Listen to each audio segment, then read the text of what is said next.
तो आज मैं आपको एक अनोखी रहस्यमय कहानी सुनाऊंगा। अगर आप चैनल पर नए हैं तो अभी सब्सक्राइब कर ले तथा कहानी पूरा देखे। अंत में एक अनोखा रहस्य छुपा है। धन्यवाद। तो सुनिए। एक समय की बात है। स्वर्ग और पृथ्वी के बीच स्थित एक पर्वत पर ज्ञानी शिवदत्त नाम के एक तपस्वी रहते थे। शिवदत्त ने कई वर्षों तक कठोर तपस्या की थी और उन्हें सभी प्रकार के आध्यात्मिक ज्ञान की प्राप्ति हो गई थी। शिवदत्त ने इतनी सिद्धि प्राप्त कर ली थी कि वह स्वयं को ज्ञान का रक्षक मानने लगा। उसने यह मान लिया कि मोक्ष तक पहुंचने का एकमात्र मार्ग जटिल शास्त्रों का अध्ययन और गूढ़ मंत्रों का शुद्ध उच्चारण ही है। उसने एक नियम बना लिया था कि वह किसी भी अनपढ़ या साधारण भक्त को ज्ञान नहीं देगा, क्योंकि वे अयोग्य थे। शिवदत्त ने अपनी कुटिया के चारों ओर एक मजबूत आध्यात्मिक ज्ञान दीवार खड़ी कर दी थी और उस पर एक बड़ा भारी ताला लगा दिया था, जिस पर संस्कृत में लिखा था अहंकार का ताला। एक दिन भगवान विष्णु ने नारद मुनि से कहा, नारद, शिवदत्त ने ज्ञान प्राप्त कर लिया है, पर उस ज्ञान को उसने एक अहंकार के ताले में बंद कर दिया है। अब समय आ गया है कि उसे ये दिखाया जाए कि ज्ञान केवल बुद्धि का विषय नहीं, हृदय का विषय है। भगवान विष्णु ने एक अत्यंत वृद्ध, कमजोर और अनपढ़ महिला का रूप धारण किया, जो गांव की सबसे गरीब महिला थी। ये वृद्ध महिला शिवदत्त की कुटिया के द्वार पर पहुंची और शिवदत्त को पुकारा। शिवदत्त ने बाहर आकर उस वृद्धा को देखा और तिरस्कार से कहा, यहाँ क्यों आए हो? ये स्थान गूढ़ विद्या के लिए है। जाओ, जाकर अपने घर का काम करो। तुम मोक्ष के योग्य नहीं हो। वृद्धा ने हाथ जोड़कर कहा, महाराज, मैं अभागिन हूँ, मुझे कोई मंत्र या शास्त्र नहीं आता। मैं बस इतना जानती हूँ कि मेरे भगवान विष्णु हैं। क्या आप मुझे मोक्ष तक पहुँचने का कोई सबसे सरल छोटा मार्ग नहीं बता सकते? उद्धरण चिन्ह। शिवदत्त अपने ज्ञान के अहंकार में चूर था। उसने सोचा कि इसे एक ऐसा कठिन कार्य देता हूँ जिससे ये भाग जाए। शिवदत्त ने हंसकर कहा, ठीक है बूढ़ी माँ, मोक्ष तक पहुँचने का केवल एक सरल मार्ग है, पर वह बहुत कठिन है। तुम्हें मेरी कुटिया के इस अहंकार के ताले को खोलना होगा। उसने एक साधारण सी लकड़ी की छड़ी वृद्धा को दी।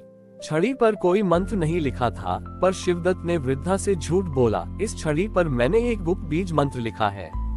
तुम्हें इस छड़ी को ताले पर लगाना है और लगातार 3 बार मेरा नाम जपते हुए ताले को खोलने की कोशिश करनी है।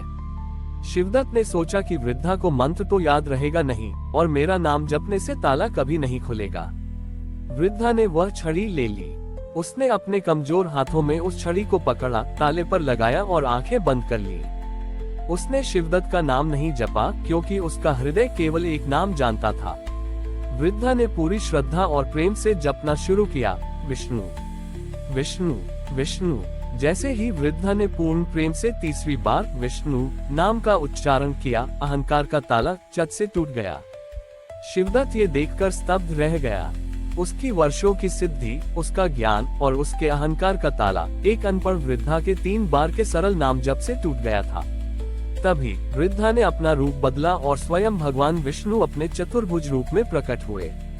भगवान विष्णु ने शिवदत्त से कहा, शिवदत्त, तुमने ज्ञान को जटिलता के अहंकार में कैद कर दिया था और सोचा था कि मोक्ष केवल तुम्हारी शर्तों पर मिलेगा। भगवान ने उस टूटे हुए ताले की ओर इशारा करते हुए कहा, ग्रेटर देन। देखो शिवदत्त, तुम्हारे अहंकार का ताला तुम्हारी सारी सिद्धियों से नहीं टूटा, बल्कि वृद्धा के सरल और शुद्ध विश्वास से टूट गया। तुमने उसे मेरा नाम जपने को नहीं कहा था, पर उसके हृदय में केवल मेरा ही वास था। ग्रेटर देन ज्ञान एक आभूषण है, पर प्रेम और विश्वास उसकी चाबी है। बिना प्रेम के ज्ञान एक बंद दरवाजा है और बिना विश्वास के नाम केवल एक ध्वनि है। लेकिन जब नाम प्रेम से जपा जाता है तो वह सबसे बड़ा अहंकार का ताला भी खोल देता है। Greater than. शिवदत्त ने अपना सारा अहंकार त्याग दिया और भगवान के चरणों में गिर पड़ा। उसने उस दिन के बाद अपने ज्ञान को कभी किसी से छुपाया नहीं, बल्कि विष्णु के नाम की सरलता के साथ हर किसी को प्रेम से बांटना शुरू कर दिया। भगवान विष्णु द्वारा दिए गए अभूतपूर्व दर्शन और शिक्षा के बाद ज्ञानी शिवदत्त ने अपनी सारी सिद्धियां, ग्रंथ और नियम त्याग दिए। उसने अपनी कुटिया के ताले को तोड़ दिया था, लेकिन सबसे महत्वपूर्ण था अपने मन के ताले को तोड़ना। शिवदत्त ने अपना नाम बदलकर प्रेमदत्त रख लिया। प्रेमदत्त ने सबसे पहले वह ज्ञान दीवार गिराई जिसे उसने अपनी कुटिया के चारों ओर खड़ी कर रखी थी। उसने अपने सभी जटिल ग्रंथों को एक एक करके सरल लोक भाषा में लिखना शुरू किया, ताकि हर अनपढ़ और साधारण व्यक्ति भी उन्हें समझ सके। वह अब किसी को ज्ञान देने के लिए नहीं बुलाता था, बल्कि स्वयं भिखारी बनकर गांव-गांव जाता। वह लोगों से कहता, क्या आप मुझे अपने अनुभव का एक शब्द दे सकते हैं? वह हर किसी की कहानी सुनता, गरीब किसान, श्रम करने वाले मजदूर और साधारण महिलाएं, और उनके जीवन के छोटे छोटे अनुभवों से सच्चा व्यवहारिक ज्ञान प्राप्त करता। उसे महसूस हुआ कि जो ज्ञान उसके पास किताबों में था वह सूखा था, जबकि लोगों के अनुभवों का ज्ञान जीवंत और नम था। प्रेमदत्त ने अब ये समझना शुरू कर दिया कि ईश्वर हर छोटे कार्य में है, चाहे वह मेहनत से किया गया काम हो या प्रेम से किया गया नाम जप। एक बार प्रेमदत्त एक ऐसे गांव में पहुंचा जहां के लोग बहुत दुखी और निराश थे, क्योंकि उनके सारे कुएं सूख चुके थे। गांव के मुखिया ने प्रेमदत्त से कहा, महाराज, आपने ज्ञान प्राप्त किया है, कृपया हमें कोई ऐसा महामंत्र दें जिससे हमें पानी मिल सके। हमारे पास अब कोई आशा नहीं बची है। प्रेमदत्त ने सोचा, पहले मैं उन्हें जटिल मंत्र और वर्षा विज्ञान सिखाता, पर अब मुझे पता है कि असली शक्ति किसमें है। प्रेमदत्त ने मुखिया को वह लकड़ी की छड़ी दी जिससे ताला टूटा था। मुखिया जी, इस छड़ी में कोई मंत्र नहीं है, पर यह विश्वास का प्रतीक है। मैं तुम्हें एक ही महामंत्र देता हूँ जो सबसे सरल है, विष्णु। प्रेमदत्त ने आगे कहा, मैं नहीं जानता कि इससे वर्षा होगी या नहीं, पर मैं इतना जानता हूँ कि यदि तुम सब एक साथ बिना किसी संदेह के केवल एक ही आशा के साथ इस नाम को जपोगे तो तुम्हारे मन की निराशा रूपी सूखा अवश्य खत्म हो जाएगा। पूरे गांव ने मिलकर उसी शाम बिना किसी सवाल या संदेह के विष्णु विष्णु विष्णु का जप शुरू किया।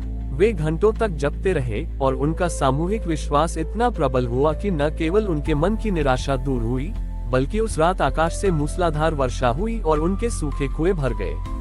कुछ समय बाद जब प्रेमदत्त का अंतिम क्षण आया तो वह शांत भाव से अपने शिष्यों, जो अब सभी साधारण गांव वाले थे, के बीच बैठा था।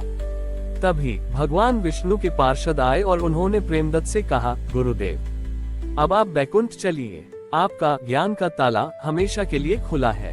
प्रेमदत्त ने मुस्कुराते हुए कहा, पार्षदगण, अब मुझे बैकुंठ जाने की जल्दी नहीं है। मेरा बैकुंठ तो यही है, इन लोगों के विश्वास और प्रेम में। मेरा ज्ञान पहले ताले में बंद था, अब वह हजारों हृदयों में गूंज रहा है। इससे बड़ा मोक्ष क्या हो सकता है? उद्धरण चिन्ह। प्रेमदत्त ने अपने प्राण त्याग दिए और भगवान विष्णु ने उन्हें उसी क्षण अपने लोक में स्थान दिया।